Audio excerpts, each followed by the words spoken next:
इस वाले क्वेश्चन को देखो गाइज, हमसे कह रहा था highest boiling point is of. देखो बॉइलिंग पॉइंट का ज़्यादा होना बहुत सारे फैक्टर्स पर डिपेंड करता। अगर मैं आपसे कहूँ कि एक छोटा मॉलिक्यूल है एक बड़ा मॉलिक्यूल है, इन दोनों में किसका बॉइलिंग पॉइंट ज़्यादा होगा, तो कॉमन सेंस की बात है, छोटे को कम हीट चाहिए, बॉयल होने के लिए बड़े को ज़्यादा हीट चाहिए, तो बड़े वाले का बॉइलिंग पॉइंट ज़्यादा हुआ। ठीक है, एक तो ये तरीका है कि आप साइज़ देख लें, किसका साइज़ बड़ा है तो उसका बॉइलिंग पॉइंट ज़्यादा होगा। दूसरा आप ये देखेंगे कि उनके अंदर किस तरह के आइटम्स प्रेजेंस हैं, फ्लेमेबल हैं, उड़ने वाले हैं, वॉलेटाइल है, नॉन वॉलेटाइल है। तो इन सारे फैक्टर से पता चलता है कि हाँ भाई कौन सा ऐसा मॉलिक्यूल होगा जिसका बॉइलिंग पॉइंट ज़्यादा होगा। अगर मैं आपसे कहूँ ईथेन की, तो ईथेन नॉर्मली C2H6 होता, नॉर्मली ये ऐसा होता, और मीथेनॉल की बात करूँगा तो CH3OH होता। अगर इन दोनों में देखा जाएगा तो कहीं ना कहीं ईथेन जो है इसका बॉइलिंग पॉइंट इसके मुकाबले में थोड़ा बहुत ज़्यादा होना चाहिए। खैर इन दोनों के ऊपर डिस्कशन नहीं करते हैं, ज़रा इसके ऊपर करो।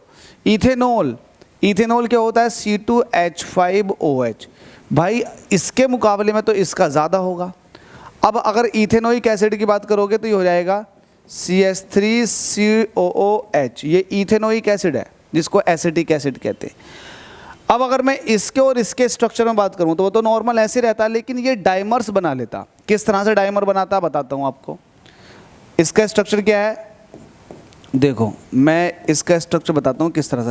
ये हो गया CH3, फिर ये हो जाएगा CO, CH3O हो, थोड़ा गलत हो गया, CH3C डबल बॉन्ड O, और ये हो जाएगा H, कुछ इस तरह से।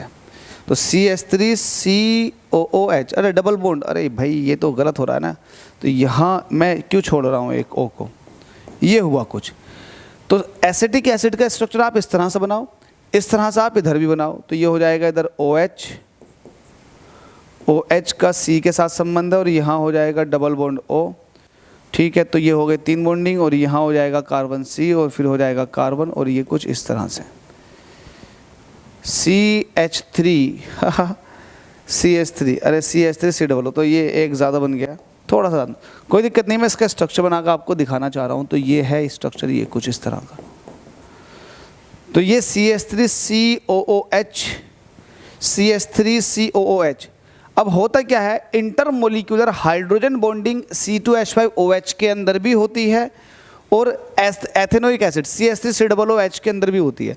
लेकिन इसके अंदर इतनी खतरनाक बॉन्डिंग होती है, इतनी खतरनाक बॉन्डिंग होती है कि यहाँ पर जो हाइड्रोजन बॉन्ड बनता है वो इस तरह से बन जाता है कि ये डाइमर्स बना लेता। इसको बोलते हैं डाइमर, क्योंकि मॉलिक्यूल अब बड़ा हो गया, बल्कि हो गया, तो इसको डाइमर्स बोलते हैं। क्या बोलते हैं, डाइमर।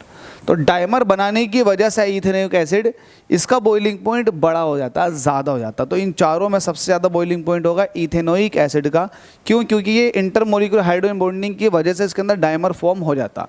चलो अगले क्वेश्चन में आपसे बात करता हूँ।